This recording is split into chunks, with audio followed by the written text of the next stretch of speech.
Okay, maayong hapon, mayong kahayang, mga kahayang, may hapon mga kahayang, welcome diri sa aton tulumanon sa Kuya Koy Luto Vlog.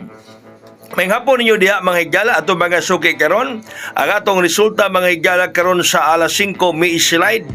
Ang atong resulta sa alas 5 mga higala 378. Oy, slide ang atong pahabol nga 780. Oy, ang atong kuano, sige kisnera ang atong pang-birthday. No? Isnera na sad mga higala 378. Onya mga kaigsunan mga pangga. Ang atong pahabol karon 982-982 nalang gihapon na. Onya ang slide iyan na 972 kay basing mo slide. Basing mo slide ang 982, ang slide niya 972 sa una natong pahabol. Gipahabol man nato nagagani ha ato ra gyapon ibalik karon mga higala.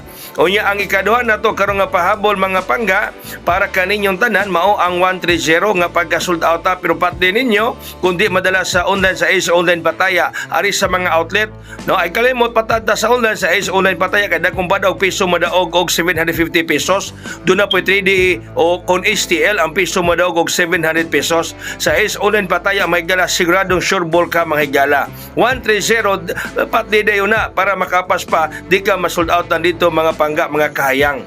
Okay, unya ako mingon nga nagkaninyo target rumble lang na ninyo para makasigurado ta. Target rumble lang para kayang-kaya lang nato mga kaigsunan pero advice na ko ninyo ayaw lang kayo magpasulabi. Target rumble para sigurado sa akong gihatag nga nagkaninyo pero doon ako ihonghong ninyo mga pangga 702. Akong honghong 702. Daghang salamat mayong hapon katong tanan. God bless us all, mabuhay hayang.